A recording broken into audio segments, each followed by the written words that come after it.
চালায় না, না তাদের কোনো সময় চালাইতে হয় না। যদি তারা সংসার চালায় তাহলে আমাদের দাবিটা কেন তারা মানবে না? আমরা সরকারি অফিসে চাকরি করি, সরকারিভাবে কলম আছে, খাতা আছে, সবই আছে। তাদের সকাল থেকে বিকাল অবধি তাদের কাছে, কিন্তু আমরা সরকারি কোনো বেতন পাই না। যদি বালাম লিখি, বালামের টাকা হিসাব করে তারা মা লিখলেই দেন।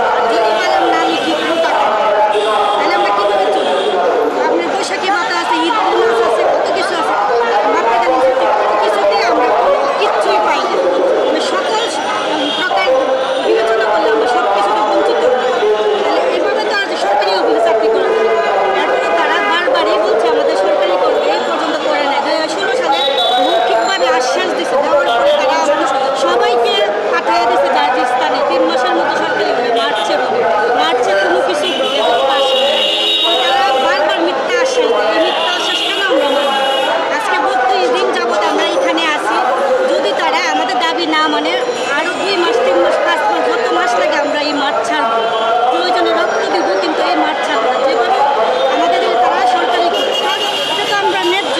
আমাদের 2 নম্বরে আছে এই অফিসের রাজস্ব খাতে আমরা আদায় করার জন্য আমাদের অফিস 2 নম্বরে আছে। আমরা কেন সরকারি টাকা পাবো? আমরা সরকারি একটা অফিসে বেসরকারি কেন চাকরি করবো? আমাদের কথা হইলো আমাদেরকে যেন সরকারিকরণ করা হয়, না হলে আমরা এই মাঠ কখনই ছাড়বো না।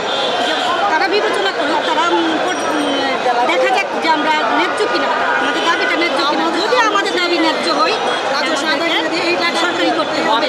আর এই জন্যই আমরা ছাড়বো না, মাঠ ছাড়বো না। যেভাবেই হোক আমরা সরকারি চাই। আমরা আসছি এইখানে, আমরা একটাই দাবি, এক দফার এক দাবি, তারা সরকারি করে আমাদের টাকায় আমরা আমাদের টাকায় রাজস্ব খাতে অনেক টাকা আমাদের টাকায় জমা আছে। আমাদের টাকাই তারা আমাদেরকে দিবে, তাহলে কেন দিচ্ছে না? কেন সরকারি করছে না? বারবার আমাদেরকে মিথ্যা আশ্বাস দিয়ে কেন পাঠায় দেয়? এভাবে তো মিথ্যা আশ্বাসের ফল। এই বাবারা আমরা যাব না, যতদিন থাকুক এতদিনে আমরা আন্দোলন করব। কিন্তু আমরা গেজেট নিয়ে, কাগজে কলমে লিখিত নিয়ে তারপরেই ঘরে ফিরবো, এর আগে আমরা ঘরে ফিরবো না। বিগত সরকারের আমল থেকে আপনারা আসলে আন্দোলন করছিলেন, আসলে সেই সময় কি ধরনের কথাবার্তা হয়েছিল বা সেই সময় কি আশ্বাস পেয়েছিলেন? তারা যখন আমরা 15 দিন যাবৎ এখানে আমরা বসেছিলাম বা আন্দোলন করেছিলাম, তখন ওইখান থেকে তারা আমাদেরকে বলছে, আমাদের নেতাদের মাধ্যমে, যে তোমাদের সরকারি হয়ে গেছে।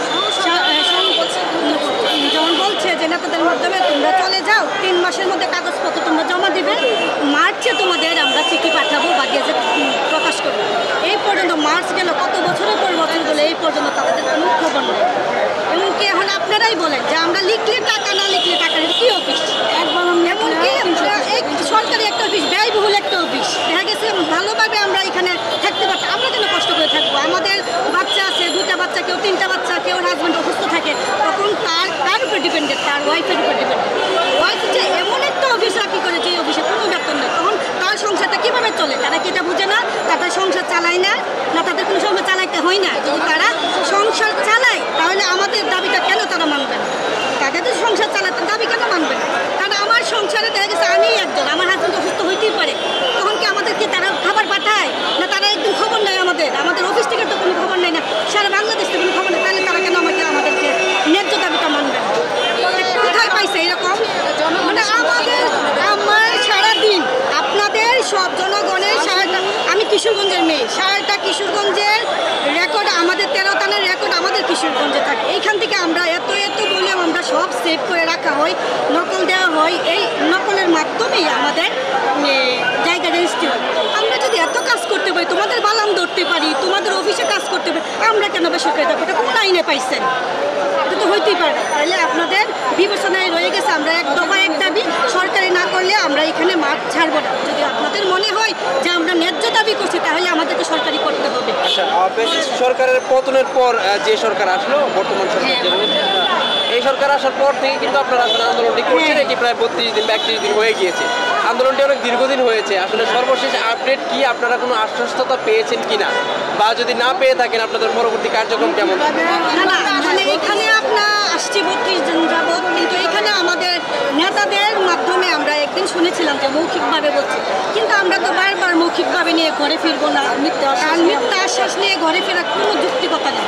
কারণ তারা তো এইভাবেই পাঠায় দিয়ে বলো 3 মাস পর তোমাদেরকে দিচ্ছি, তখন আর হচ্ছে না। এই জন্য আমরা এই মাঠ ছাড়বো না।